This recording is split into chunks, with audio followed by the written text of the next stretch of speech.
Hai Fitness Mania, bersama saya Coach Halim Chiang. Welcome to my YouTube channel. Hai Fitness Mania, selamat datang kembali ke channel YouTube Coach Halim Chiang. Kali ini kita akan membahas tentang panduan menurunkan lemak untuk obesitas. Nah, tantangannya seperti yang saya pernah sampaikan ya, adalah untuk bagaimana kita membakar lemak yang sudah turun dan tidak melakukan penumpukan yang baru. Ya, dan pada saat yang sama kita pastikan metabolisme kita meningkat.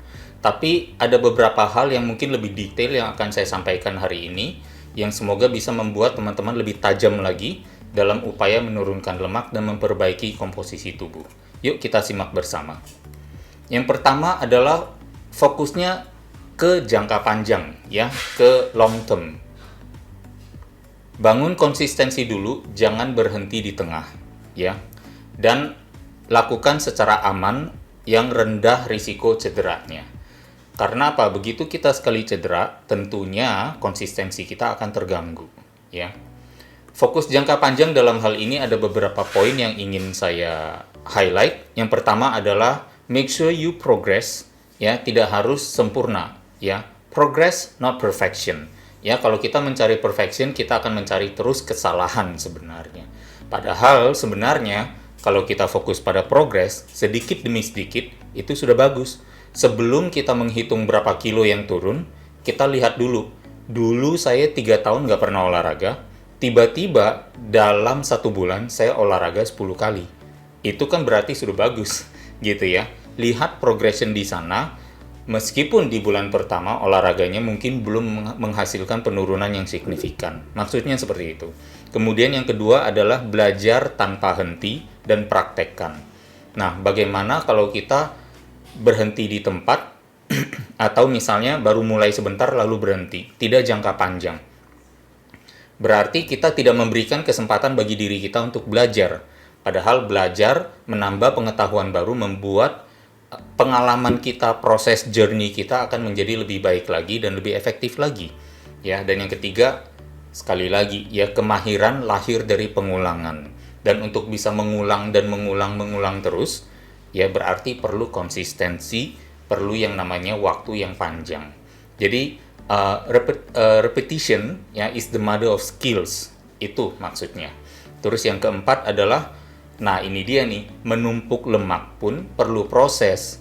Kenapa harus buru-buru untuk yang namanya membakar lemak gitu? Menumpuk lemak gampang nggak? Gampang. Sesuatu yang gampang saja perlu waktu yang lama gitu. Nah, kalau sesuatu yang susah, boleh dong kasih waktu sama lamanya. Jadi kalau misalnya Fitness Mania teman-teman sudah menumpuk lemak 5 tahun, 10 tahun terakhir ini, adilnya, tepatnya, kasihlah waktu minimal setengahnya untuk ya yang namanya membakar lemak atau menurunkan lemak. Kalau 5 tahun, beri diri sendiri 2,5 tahun untuk membakarnya atau menurunkannya. Dan yang kelima, kebahagiaan bukan pada tujuan, tapi ada di sepanjang perjalanannya. Kalau kebahagiaan seperti itu, fitness, kebugaran, proses memperbaiki komposisi tubuh, menaikkan otot, menurunkan lemak, ya, juga bukan tujuan satu-satunya saja. Kita nggak harus happy hanya karena kita tidak harus happy apabila kita sudah tiba, ya. Tapi di perjalanannya sepanjang prosesnya kita juga happy, kita lakukan dengan senang hati, tidak ada perlawanan hati, tidak ada bersungut-sungut, ya, yang akhirnya membuat kita gampang untuk melakukannya jangka panjang. Bayangkan kalau udah jangka panjang terus kitanya bersungut-sungut terus dan melakukan dengan susah hati, pasti nggak akan dinikmati perjalanannya. Menderita banget pastinya ya. Kita tentu mau yang bahagia menjalankannya. Dan yang kedua adalah meningkatkan metabolisme, ya. Dalam hal ini penting sekali untuk mengedepankan yang namanya kesehatan dan optimalisasi kekuatan otot rangka. Perbanyak dapur sel, ya. Dapur sel adalah dapur yang membakar kalori terus-menerus sehingga metabolisme kita bisa meningkat. Dan juga bukan saja memperbanyak dapur sel, tapi membuat si dapur sel ini aktivitasnya tinggi. Ya, berarti dapur sel yang lama, yang ngantuk, yang tidur selama ini dibangunkan. kemudian membuat dapur sel yang baru juga dihadirkan oleh tubuh, diproduksi oleh tubuh, dan membuat semuanya bekerja secara optimal. Itulah yang dinamakan metabolisme yang meningkat, ya. Dan ini juga dari kebiasaan menumpuk lemak ke kebiasaan membakar lemak, yaitu apa? Menggabungkan kegiatan yang namanya latihan beban dan aerobik yang memastikan metabolisme dan sensitivitas insulin semakin membaik, karena nanti saya di slide berikutnya akan menjelaskan mengapa, ya. Dan turunkan juga asupan, terutama dalam hal ini adalah karbohidrat, ya. Tepung-tepung, gula pasir, biji-bijian, ya. Jenis makanan tersebut dikurangi, ya. Hal tersebut akan sangat membantu melatih tubuh kita untuk mencari alternatif energi di dalamnya sendiri. Kalau misalnya sumber energi karbohidrat sudah rendah, atau sumber energi karbohidrat yang dikonvert menjadi gula di dalam tubuh sudah rendah, maka tubuh akan mencari sumber energi berikutnya, yaitu apa? Lemak, gitu ya. Fitness Mania, sekarang telah hadir buku terbaru kami yang ditulis oleh Mas Aderai dan saya, Coach Halim Chiang, yang judulnya menjawab 108 pertanyaan populer seputar fitness. Apa saja contohnya?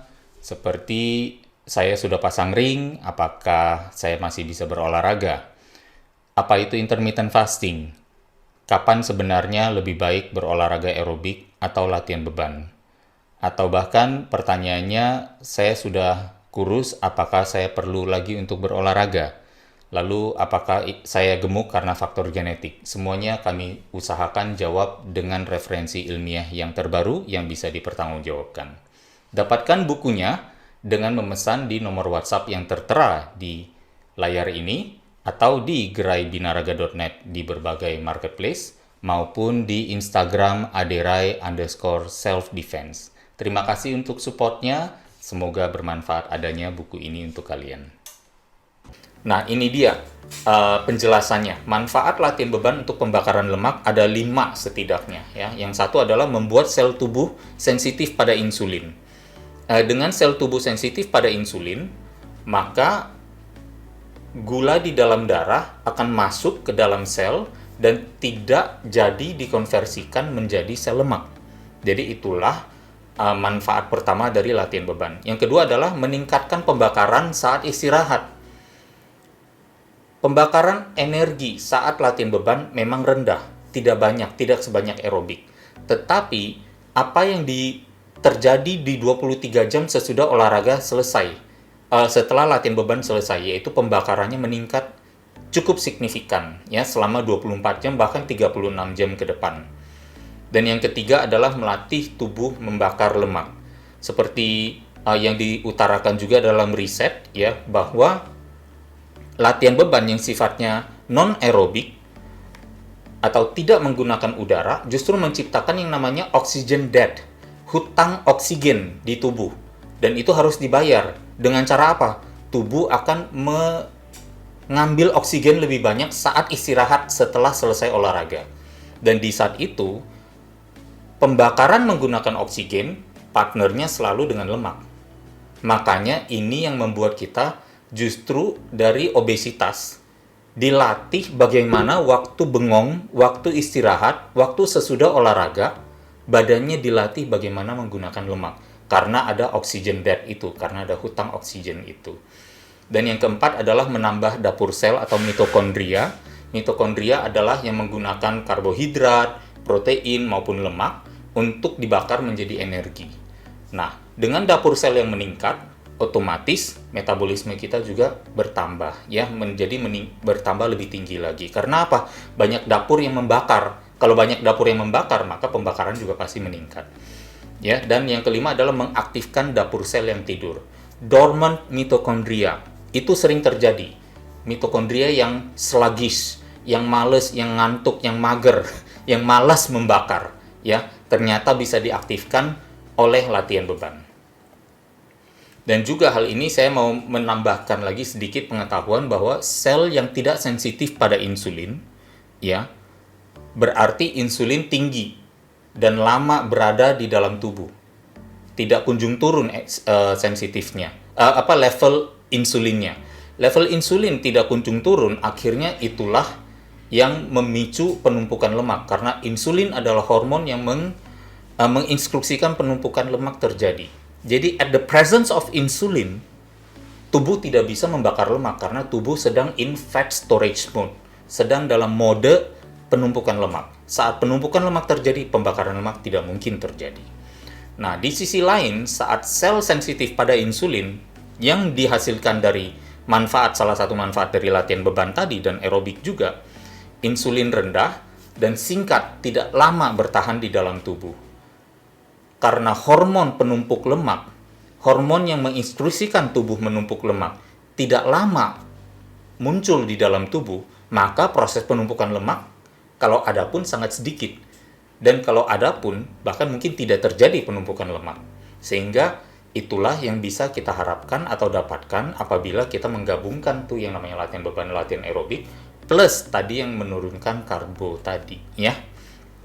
Lalu yang keempat adalah olahraga bukan di mencari keringat, juga bukan di menghitung berapa kalori yang sudah dibakar, ya. Di latihan beban, yang lebih penting adalah teknik yang digunakan dan beban yang diangkat. Kalau di aerobik, yang dihitung atau yang dicari adalah detak jantung per menit. Nah, untuk pengetahuan ini sudah ada video lain lagi di channel saya, ya, di Coach Halim Chiang, yang menjelaskan tentang hal ini dan bisa disimak tentunya. Tapi intinya adalah berolahraga tidak sekedar mencari keringat ataupun menghitung berapa kalori yang sudah dibakar, karena tidak sesimpel itu tentunya, ya.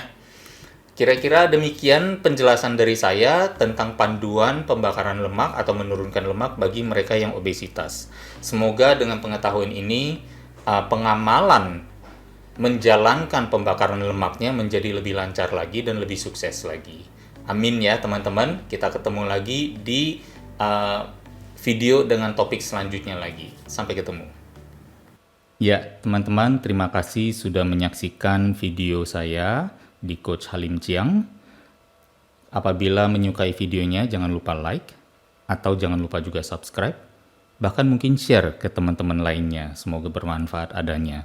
Dan jika ada komentar atau mungkin usulan topik-topik yang ingin saya bahas, silakan ditulis di komentar, nanti akan saya coba pertimbangkan untuk saya masukkan ke dalam video-video selanjutnya. Terima kasih atas perhatiannya, stay tune dan stay healthy.